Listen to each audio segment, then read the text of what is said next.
दोस्तों, कोलकाता के Eden garden cricket stadium में संजू सैमसन की तूफानी बल्लेबाजी और गेंदबाजों के शानदार प्रदर्शन के बदौलत टीम इंडिया ने वेस्टइंडीज को हराकर शान से सेमीफाइनल में प्रवेश कर लिया।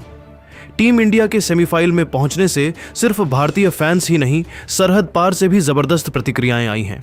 पाकिस्तान के दिग्गज क्रिकेटर शोएब अख्तर से लेकर इंजमाम उल हक, वसीम अकरम और शाहिद अफरीदी तक भारतीय टीम के इस प्रचंड रूप को देखकर दंग रह गए हैं।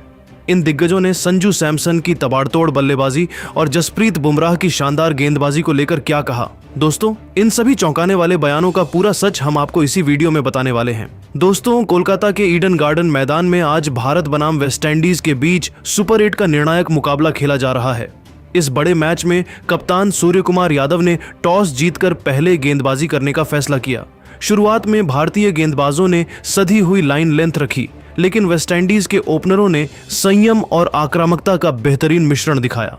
शाई होप और रोस्टन चेज ने पावर प्ले में टीम को मजबूत शुरुआत दी। पहले 6 ओवरों में 45 रन बने और भारतीय गेंदबाजों को कोई बड़ी सफलता नहीं मिली।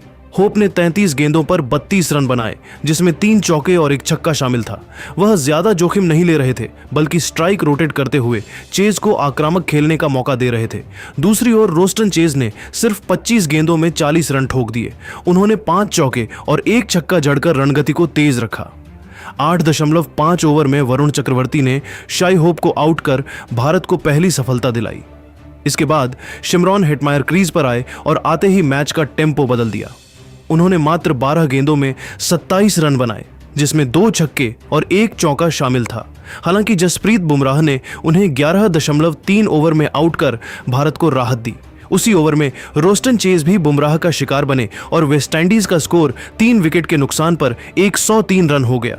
मिडिल ओवरों में शेरफेन रदरफोर्ड ने 9 गेंदों पर 14 रन बनाए, लेकिन हार्दिक पांड्या ने उन्हें पवेलियन भेज दिया। 14.1 ओवर तक वेस्टइंडीज का स्कोर 4 विकेट के नुकसान पर 119 रन था और लग रहा था कि भारतीय टीम वापसी कर चुकी है। लेकिन आखिरी 6 ओवरों में मैच फिर पलटा। रोमैन पोवेल और जेसन होल्डर ने आक्रामक साझेदारी की। पोवेल ने 19 गेंदों में नाबाद 34 रन बनाए, जिसमें 3 चौके और 2 छक्के शामिल थे। वहीं जेसन होल्डर ने 22 गेंदों पर नाबाद 37 रन ठोक दिए, 2 चौके और 3 छक्कों के साथ। दोनों के बीच 76 रनों की अहम साझेदारी हुई, जिसने वेस्टइंडीज को मजबूत स्कोर तक पहुंचाया। भारतीय गेंदबाजों में जसप्रीत बुमराह सबसे सफल रहे। उन्होंने 4 ओवर में 36 रन देकर 2 विकेट लिए। वरुण चक्रवर्ती और हार्दिक पांड्या को भी 1-1 सफलता मिली। हालांकि डेथ ओवरों में भारतीय गेंदबाज रन रोकने में पूरी तरह सफल नहीं रहे। 20 ओवर के बाद वेस्टइंडीज ने 4 विकेट खोकर 195 का मजबूत स्कोर खड़ा कर दिया। अब भारत के सामने सेमीफाइनल में पहुंचने के लिए 196 रनों की चुनौती है और मुकाबला पूरी तरह रोमांचक मोड़ पर पहुंच चुका है। 196 रनों के चुनौतीपूर्ण लक्ष्य का पीछा करने उतरी टीम इंडिया ने ईडन गार्डन में आत्मविश्वास के साथ कदम रखा। माहौल हाई वोल्टेज था, लेकिन भारतीय बल्लेबाजों के चेहरे पर घबराहट नहीं, बल्कि स्पष्ट योजना दिख रही थी। पावर प्ले में टीम ने आक्रामक शुरुआत करने का फैसला किया और अभिषेक शर्मा ने पहली ही ओवर से इरादे जता दी। उन्होंने कवर के ऊपर से शानदार चौका लगाया और फिर पुल शॉट पर छक्का जड़कर दर्शकों को उत्साहित कर दिया। हालांकि 10 गेंदों पर 10 रन बनाकर वह आउट हो गए, लेकिन उन्होंने रणगति सेट कर दी थी। ईशान किशन ने भी आते ही तेज हाथ दिखाए।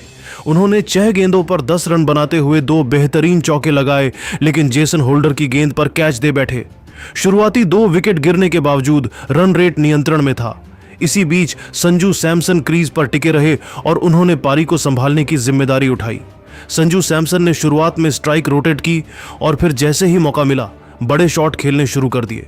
मैथ्यू फोर्डे की गेंद पर उन्होंने कवर ड्राइव से चौका जड़ा, फिर गुड़ाकेश मोती को आगे बढ़कर लंबा छक्का मारा। उनकी टाइमिंग लाजवाब थी। 30 गेंदों पर 55 रनों की उनकी पारी में 6 चौके और 3 छक्के शामिल रहे। उनका स्ट्राइक रेट 180 से ऊपर रहा, जिसने भारत को मैच में बनाए रखा। दूसरी ओर कप्तान सूर्यकुमार यादव ने भी अपनी खास शैली दिखाई।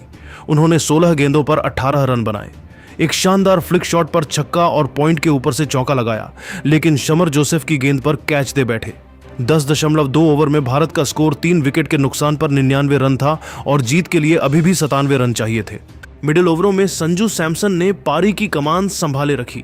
उन्होंने स्पिनरों को निशाना बनाया और गैप में शॉट खेलते रहे। उनके साथ तिलक वर्मा क्रीज पर आए, जिन्होंने संयम दिखाया और सिंगल डबल लेकर स्ट्राइक रोटेट की। भारतीय टीम की खास बात यह रही कि विकेट गिरने के बाद भी घबराहट नहीं दिखी। हर बल्लेबाज अपनी भूमिका समझकर खेलता नजर आया। पावर प्ले में 53 रन बनाना भारत के लिए फायदेमंद रहा। रन रेट कभी हाथ से बाहर नहीं गया। संजू की आक्रामक बल्लेबाजी ने दबाव कम किया, जबकि निचले क्रम में हार्दिक पांड्या और शिवम दुबे जैसे पावर हिटर अब भी बाकी थे, जिससे टीम को आत्मविश्वास मिला। वेस्टइंडीज के गेंदबाजों ने कोशिश जरूर की।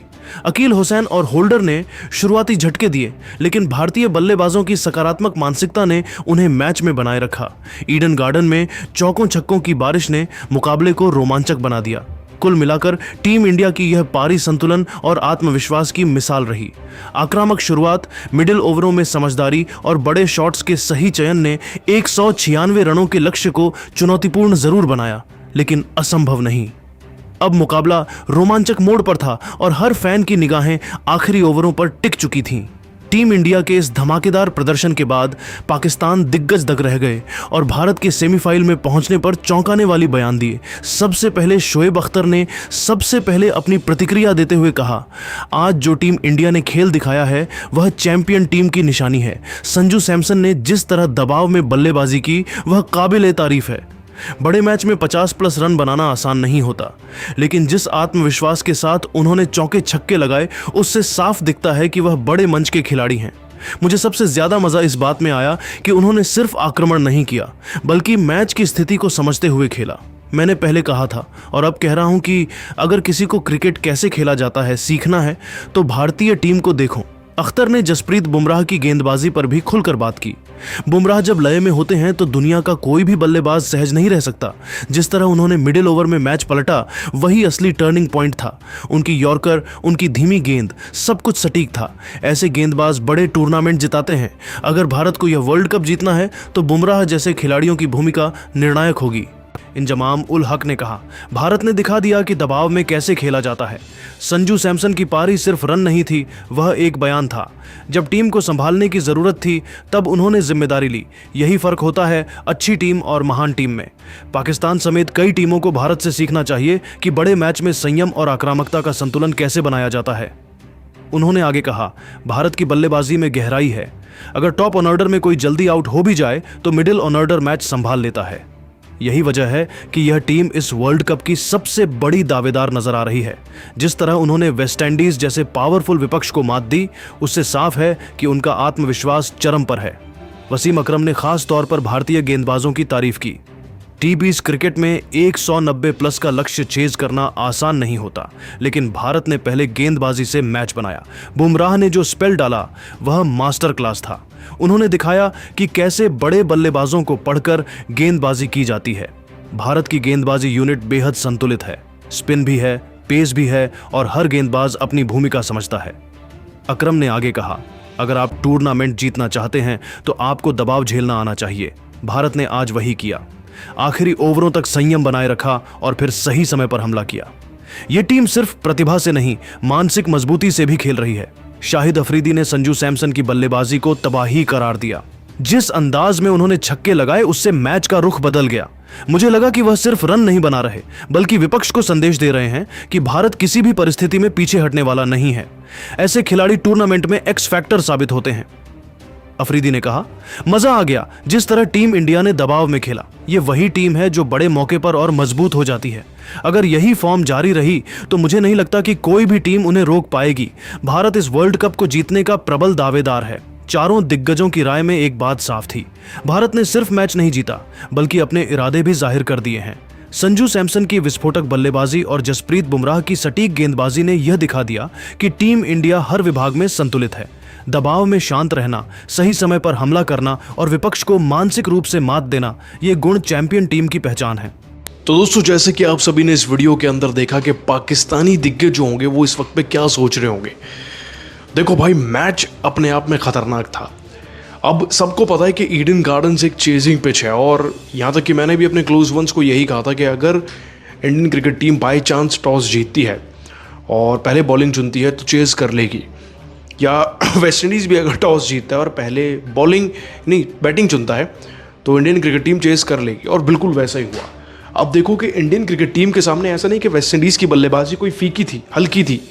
वेस्ट इंडीज़ की टीम की तरफ से हर एक बंदे ने रन लगाए। शे होप ने लगाए 33 गेंदों में 32 रन, 25 गेंदों में 40 रन लगाए आपके रोस्टन चेज ने, 12 गेंदों में 27 रन लगाए शिमरॉन हेटमायर ने, रदरफोर्ड ने 9 गेंदों में 14 रन, 19 गेंदों में 34 रन लगाए रॉबमन पॉवेल ने और 22 गेंदों में 37 रन लगाए जेसन होल्डर ने। तो कंप्लीट पिछले मैच की पिक्चर ही हमें रिपीट होती नजर आई है इस मैच में। आप देखो पिछला मैच उठाकर, पिछले से पिछला मैच जो कि वेस्ट इंडीज़ का रहा है जिम्बाब्वे के अगेंस्ट में, उसमें हर एक प्लेयर ने इनके रन बनाए हैं। और क्योंकि हर एक प्लेयर ने रन बनाए हैं, इस वजह से इस टीम का स्कोर बहुत अच्छा खासा बन गया था। और आज भी बिल्कुल वैसे ही हुआ। आप सोचो 20 ओवर में 195 रन बनाना, ये कोई आसान बात है क्या? वो भी इंडिया के अगेंस्ट में। इट मीन्स कि गिवन एनी कंडीशंस उन्होंने स्कोर अच्छा किया। और अब बात करते हैं हम इंडियन क्रिकेट टीम की। भाई इंडियन क्रिकेट टीम में भी अगर आज आप देखोगे तो अभिषेक शर्मा फ्लॉप रहे, 11 गेंदे 10 रन। जिम्मेदारी आ गई ईशान किशन और संजू सैमसन के कंधों पर। लेकिन आज जब भाई संजू सैमसन को मौका मिला तो शायद वो सोच कर आए थे कि क्रूशियल मैच है, इंडिया को सेमीफाइनल में पहुंचाना है। 41 गेंदे, 9 चौके 3 छक्के और 74 रन की नाबाद पारी वो खेलते जा रहे थे इसके बाद भी। उनके अलावा ईशान किशन फ्लॉप रहे, 6 गेंदों में 10 रन बनाकर आउट हो गए। सूर्य कुमार यादव फ्लॉप रहे, 18 रन बनाकर चले गए। तिलक वर्मा ने अच्छा खेला, 15 गेंदों में 27 रन अपना इंपैक्टफुल इनिंग वो खेल कर गए। और फिर आ गए थे हार्दिक पांड्या। अब यहाँ से हमें चाहिए थे 28 गेंदों में लगभग 40-42 रन, और हमारी जीत हमें सामने दिख रही थी। बिकॉज एक गेंद में अगर एक रन भी बन रहा है ना 20 गेंदों के लिए, और 8 गेंदों में अगर हमें 3-4 बाउंड्री मिल जाती या 2-3 छक्के मिल जाते तो हम इस मैच को जीत गए थे। तो यही इक्वेशन थी, जिसके बाद इंडियन क्रिकेट टीम ने बड़ी आसानी से लक्ष्य को चेज भी कर लिया। तो एक बहुत बड़ी जीत है इंडियन क्रिकेट टीम के लिए। और जिस हिसाब से इंडियन टीम ने इस मैच को जीता है वो एक स्टेटमेंट है कि चाहे लक्ष्य 195 हो या 200 वो चेज होगा अगर मुकाबला बड़ा है तो। और पाकिस्तानी दिग्गज क्या, पूरी दुनिया के जितने भी दिग्गज होंगे इस वक्त पे इंडियन टीम की तारीफ कर रहे होंगे। बाकी आप क्या कहेंगे इंडिया की जीत पे, आप नीचे कमेंट करना और अभी सब्सक्राइब कर लेना मैं ऐसी अपडेट के लिए।